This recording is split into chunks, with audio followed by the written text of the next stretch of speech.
Kakashi had a very troubled upbringing, but in comparison to many other characters of Naruto who had similar childhoods, Kakashi remained on the good side. He had to wrestle with his traumatic losses and he was shaped by them, but he always continued, which basically makes him a seinen protagonist. Kishimoto has written a seinen story inside a shonen.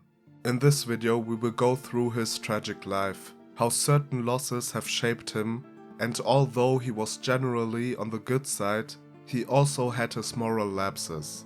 Everything will turn out to be the prototype of a seinen story. We will draw parallels to Guts from Berserk and discuss the fundamental differences to Hashirama and Naruto.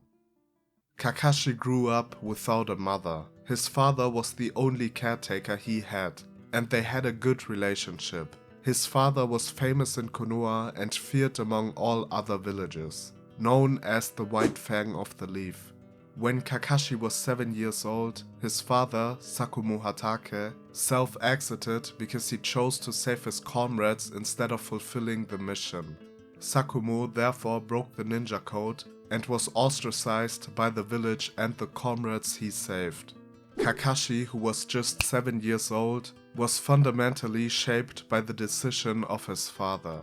The joyful kid Kakashi vanished. Now he was an emotionally numb orphan and he became extremely strict with the ninja code. His talent, however, was still on a league on its own. He invented the Chidori and became a Jonin at the age of 12. His emotional state, on the other hand, didn't change at all. He remained a lone warrior and had a hard time to fight in a team. Obito and Rin were his comrades, and Minato his sensei. Kakashi deeply respected Minato and he had somewhat of a relationship to Rin. But he couldn't stand Obito. Obito was, in many ways, the opposite of Kakashi. He was a joyful personality, he helped everyone, but he wasn't as talented or professional as Kakashi. Obito was always late, he didn't implement his fears and he possessed strong virtues, which he valued more than the ninja code. So it's not surprising that Kakashi and Obito didn't get along. Kakashi as a Jonin was assigned to be the leader of their group for a mission. Minato had to leave for a separate mission. Eventually, Rin was kidnapped. Obito wanted to save her, but Kakashi, as the leader and predefined by the story of his father, wanted to follow the ninja code, which meant to leave Rin and fulfill the mission. They got into an argument and Obito revealed that Sakumo was a hero for him. Choosing the lives of his comrades over the mission was the right decision for Obito. That conversation could have been the start of a very good friendship. Obito left and Kakashi followed him. Together they became a great duo. Obito was able to overcome his fear and awaken his Sharingan. And Kakashi reconnected with his true self. They were able to free Rin, but unfortunately Obito was crushed, because he saved Kakashi. Obito's final will was to give Kakashi his Sharingan. With no other options left, Kakashi and Rin had to leave Obito. Obito's attitude and death redirected Kakashi's personality. Those who break the rules and regulations are scum, but those who abandon their comrades are worse than scum. Kakashi learned from Obito that Sakumo was right. From now on, he put the lives of his comrades above everything. Kakashi's eye being cut and replaced by Obito's Sharingan is the perfect metaphor for his change in character. Still, life wasn't kind to him at all. Because not long after, Kakashi failed to keep the last promise he made to Obito. The three-tailed beast was sealed inside Rin while she was kidnapped again. Kakashi and Rin were hopelessly surrounded by the Kiri Anbus. Eventually, Rin jumped into the Chidori of Kakashi so the three-tailed beast wouldn't hurt anyone. This experience turned out to be pure torture. Kakashi was left with a huge trauma. For some time he wasn't able to use the Chidori and he was haunted by bad dreams.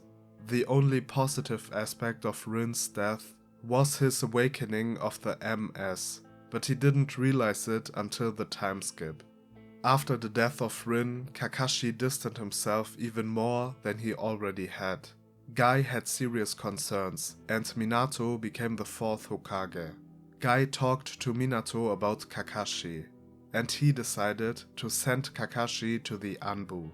Kakashi is the almost perfect candidate for the Anbu. He is very familiar with the rules, he is professional and always takes his missions seriously, and last but not least, he is very strong. With the Anbu he was able to partly escape the disorientation from before. But in terms of Kakashi's values, it's the most interesting phase in his story. Kakashi is morally much different from Naruto. Naruto had a white sheet. He didn't murder anyone and prevented any unnecessary death. He didn't even want to eliminate Obito after everything he was responsible for. Kakashi, on the other hand, is the definition of being pro-Konoha. Besides the lesson of his father and Obito, Kakashi always executed his missions to the fullest.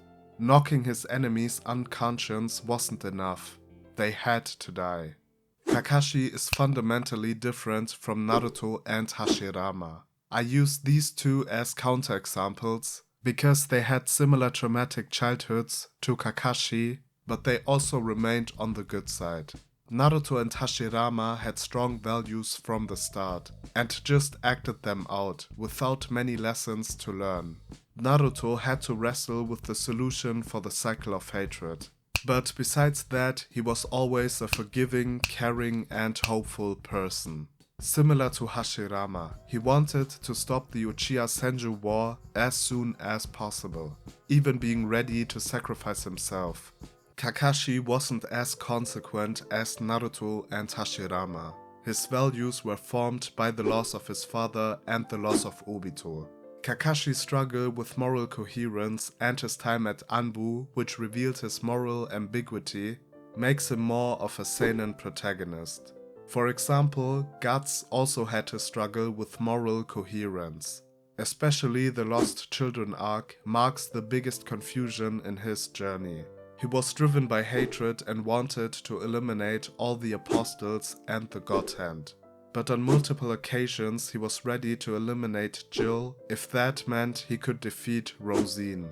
The story of Guts in general isn't the usual zero to hero story known from most shonen. Guts' story is more about a man who is repeatedly crushed by life with unbearable physical and psychological pain, and yet he keeps going, with moral difficulties but without turning completely evil. There are a lot of similarities to Kakashi's story. Life wasn't easy on him either. He had to cope with one loss after the other. He was left alone and still didn't turn evil. Shortly after the Uchiha incident, Hiruzen freed Kakashi from the Anbu and made him a teacher for the new generation. Kakashi became the team leader of Naruto, and he quickly came to realize that Naruto carried the spirit of Obito. Kakashi's role as a mentor for Naruto wasn't as big as Jiraiya's or Killer Bee's role. He taught him the basics, and he was a good companion for Naruto to make his first major experiences with the cold reality of ninjas. Kakashi did his best to support Naruto for his journey, but he didn't teach him the Rasengan or how to use the Kyuubi chakra. Later, however, Kakashi became important for Naruto to learn the Rasen Shuriken. After that, Kakashi became a very important comrade of Naruto, who always had his back. Now we have to make a big jump into the future, because not much has happened in terms of Kakashi's development. The last major pillar for Kakashi's progress was the reveal of the masked man. Obito still being alive and he as the evil puppet master of the Akatsuki was a big shock for Kakashi. He instantly connected the dots and realized that the comrade he once knew died a long time ago. In contrast to Naruto, Kakashi didn't try to change Obito. Both of them knew that Naruto had the same spirit as Kid Obito. Grown-up Obito therefore tried to break Naruto to confirm his path. Kakashi, on the other hand, protected Naruto to confirm his values. In a very epic, metaphorical clash of ideals, Kakashi and Obito fought in their shared dimension. I think in the whole context of Kakashi's story, it fits very well that he tried to eliminate the new Obito. Kakashi is much different from Naruto as previously discussed, taking his duty very seriously and never leaving a task unfinished. Obito was responsible for several attacks on Konoha. He was the reason for the death of their sensei, and he basically tried to eliminate Naruto by extracting Kurama. Kakashi isn't as idealistic as Hashirama or Naruto. He's more straightforward, focused on his duty. Therefore, trying to eliminate Obito is totally understandable. In the end, Minato interfered. Naruto did what Kakashi thought was impossible. He brought back old Obito. Minato and Naruto were able to forgive Obito. Ultimately, Kakashi also forgave him, but only with the help of Naruto and Minato. Kakashi forgiving Obito marks the end of Kakashi's character journey. Online there are categories for antagonists, either being pure evil or broken heroes. I really don't like the term of broken heroes. It might seem petty, but broken heroes implies that it's solely the fault of the world that certain people didn't become heroes. Reality is hard, and the world definitely provides hurdles. Still, in the end, it's always your own decision to either let yourself be completely shaped by what happened to you, which means to become what you hated the most, or to prevail your will to be a hero and continue to wrestle with the brutality of the world. Nagato and Obito knew exactly what they had become since turning evil. Nagato became part of the cycle of hatred, and Obito accepted that he became worse than scum. Most of the antagonists which are listed as broken heroes, including Madara, Nagato and Obito, are rather failed heroes than broken heroes. They all failed to uphold the values they had from the start in the face of reality. It might seem harsh, but the reason for Obito, Nagato and Madara turning evil was a dynamic interplay between confronting reality and their own weak will to be a hero. It becomes clear when you compare successful heroes to failed heroes. The world was most often equally brutal to both of them. What always differentiated the successful hero from the failed hero was that the will to be a hero was stronger in the one person than the other. Strictly speaking, I think Kakashi is the real definition of a broken hero. He was able to prevail his values through each traumatic encounter with reality. He definitely had his switches in attitude, which also means that he had made progress.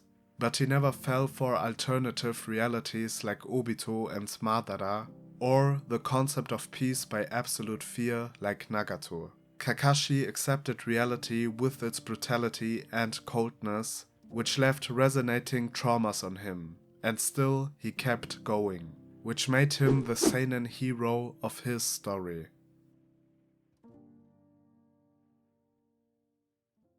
As always, thank you for watching the video. If you enjoyed the video, leave a like and write your opinion in the comments. Feel free to check out my other videos and more content on the way.